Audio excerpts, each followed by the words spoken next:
தமிழர் பகுதியில் மீண்டும் சமையல் எரிவாயுக்காக வரிசையில் மக்கள். பிரதமரின் அறிவிப்பால் ராஜதந்திர ரீதியில் இலங்கைக்கு நெருக்கடி. தவறிழைப்பவர்கள் தொடர்பில் அனூர் அரசாங்கம் வழங்கியுள்ள உறுதிமொழி. ராமநாதன் அர்ச்சுனாவிற்கு நீதிமன்றம் பிறப்பித்துள்ள உத்தரவு. இலங்கைக்கான உதவிகளை அள்ளி வழங்கிய பிரதமர் மோடி. மீண்டும் இந்தியா பறக்கும் ரணில் விக்ரமசிங்க. பிரதமர் ஹரணி அமரசூரியவின் வார்த்தை பிரயோகம் காரணமாக ராஜதந்திர ரீதியில் இலங்கை பெரும் நெருக்கடியொன்றை எதிர்கொண்டுள்ளதாக தெரிவிக்கப்படுகின்றது. இது தொடர்பில் தெரிய வருகையில் இலங்கையில் உள்ள பாடசாலை மாணவர்களுக்கான இலவச சீருடை துணி விநியோகத்திற்கு தேவையான துணிகளை சீன அரசாங்கம் அன்பளிப்பாக வழங்கியுள்ளது. அதனை இலங்கையிடம் உத்தியோகபூர்வமாக கையளிக்கும் நிகழ்வு அண்மையில் இடம்பெற்றிருந்தது. இந்த நிலையில் இலங்கைக்கான சீன தூதுவர் அதனை பிரதமர் ஹரணி அமரசூரியவிடம் கையளித்திருந்தார். இதன்போது சீன அரசாங்கத்திற்கு நன்றி தெரிவிக்கும் வகையில் கருத்து வெளியிட்ட பிரதமர் ஹரணி அமரசூரிய சீன மக்கள் குடியரசு என்பதற்கு பதிலாக சீன குடியரசு என்று குறிப்பிட்டு நன்றி தெரிவித்துள்ளார். சீன குடியரசு என்பது தாய்வானை குறிக்க பயன்படுத்தப்படுவதுடன் தாய்வானுடன் வரலாற்று ரீதியாக சீனா பெரும் பகைமை பாராட்டி வருகின்றது. இந்த நிலையில் மக்கள் சீன குடியரசின் அன்பளிப்புக்கு நன்றி தெரிவிக்கும் வகையில் பிரதமர் ஹரணி அமரசூரிய பயன்படுத்திய வார்த்தைகள் காரணமாக சீன அரசாங்கம் சற்று அதிருப்தி கொண்டுள்ளதாகவும் அதன் காரணமாக ராஜதந்திர நெருக்கடி ஒன்று ஏற்பட்டுள்ளதாகவும் தெரிவிக்கப்படுகின்றது.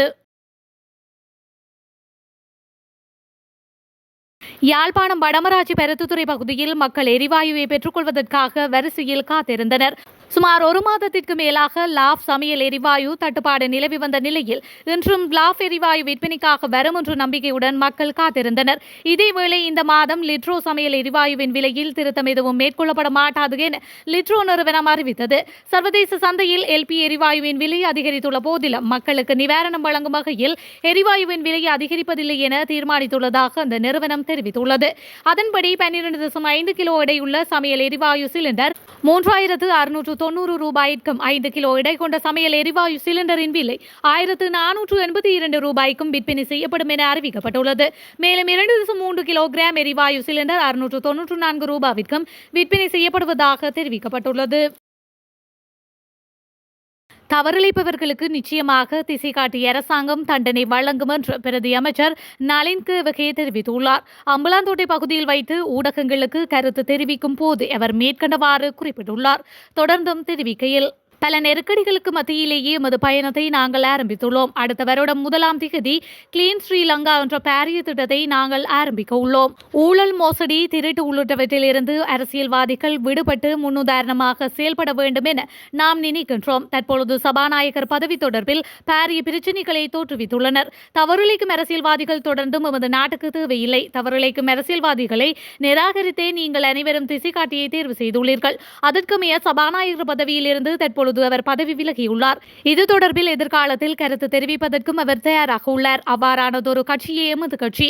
பச்சை மற்றும் நீல நிறங்களில் செய்யப்படும் குற்றங்களை மறைக்க நீங்களும் மீது நம்பிக்கை வைக்கவில்லை.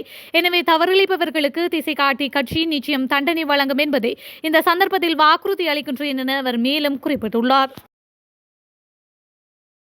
யாழ் போதனா வைத்தியசாலையில் அதிகாரிகளின் பணிக்கு இடையூறு விளைவித்த குற்றச்சாட்டு தொடர்பில் நீதிமன்றில் முன்னிலையான நாடாளுமன்ற உறுப்பினர் ராமநாதன் அர்ச்சுனா மற்றும் சட்டத்தரணி என் கௌசல்யா ஆகியோரை தலா 1 லட்சம் ரூபாய் பெறுமதியான ஆழ்பிணையில் செல்ல யாழ் நீதவான் நீதிமன்றம் அனுமதித்துள்ளது.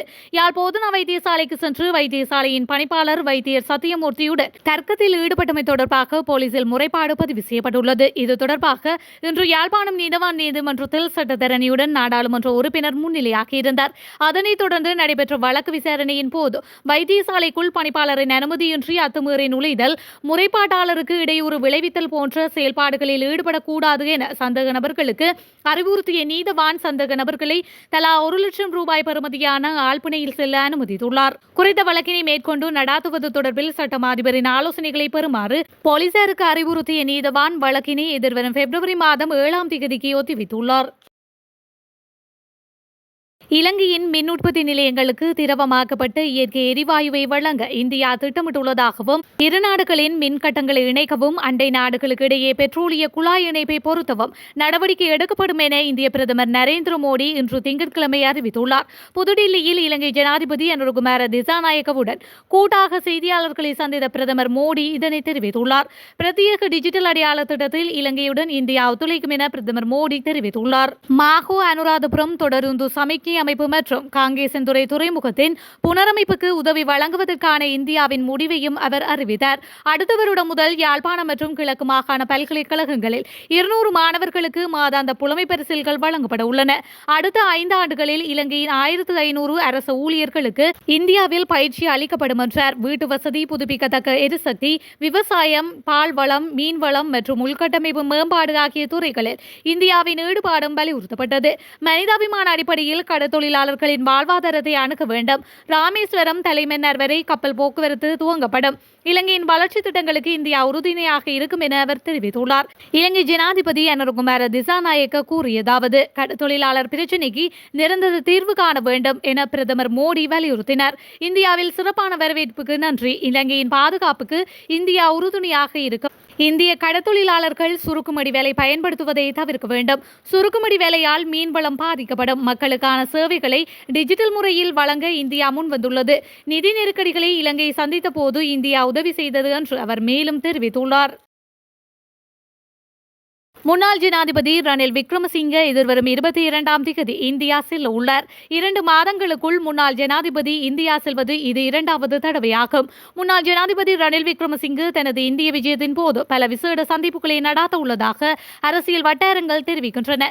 இது தவிர டிசம்பர் 27ஆம் தேதி முன்னாள் பிரதமர் அடல் பிகாரி வாஜ்பாய் நினைவேந்தல் உரையை ஆற்றவுள்ளார். ரணில் விக்ரமசிங்கே இம்முறை இந்தியாவிற்கு ஒரு வார காலத்திற்கு மேலாக விஜயம் செய்ய உள்ளதாக தெரிய வருகின்றது. இந்தியாவில் உள்ள புராதன இடங்களை பார்வையிடுவதற்கு முன்னாள் ஜனாதிபதி அதிக நேரத்தை ஒதுக்கியுள்ளதாகவும் தெரிய வருகின்றது.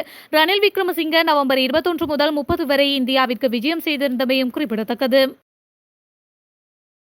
ஐக்கிய மக்கள் சக்தியின் தேசிய பட்டியல் உறுப்பினர்கள் நாளை சத்தியப்பிரமாணம் செய்து கொள்ள உள்ளதாக தகவல் வெளியாகியுள்ளது.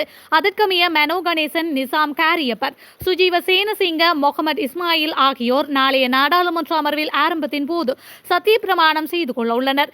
இதனையடுத்து புதிய சபாநாயகரை தெரிவு செய்யும் பணிகள் பிரதி சபாநாயகர் தலைமையில் நடைபெறும் என அறிவிக்கப்பட்டுள்ளது. தற்போது வெளியாகியுள்ள ஊடக அறிக்கையின்படி கடந்த பொது தேர்தலில் தேசிய மக்கள் சக்தி சார்பில் புலனறுவை மாவட்டத்தில் போட்டியிட்டு வெற்றி பெற்ற கலாநிதி ஜகத் விக்ரரத்னவின் பெயர் நியமிக்கப்பட்டுள்ளதாகவும் தெரிவிக்கப்படுகின்றது. அதே நேரம் எதிர்க்கட்சி சார்பில் சபாநாயகர் பதவிக்கு மாத்தளை மாவட்டத்தில் போட்டியிட்டு வெற்றி பெற்ற ரோஹிணி கவிரத்னவின் பெயரை பரிந்துரைக்க எதிர்க்கட்சி தயாராகி வருகின்றதாகவும் குறிப்பிடப்பட்டுள்ளது. இதேவேளை இம்முறை நடைபெற்ற நாடாளுமன்ற தேர்தலில் ஐக்கிய மக்கள் சக்திக்கு 5 தேசிய பட்டியல் ஆசனங்கள் கிடைத்திருந்தன.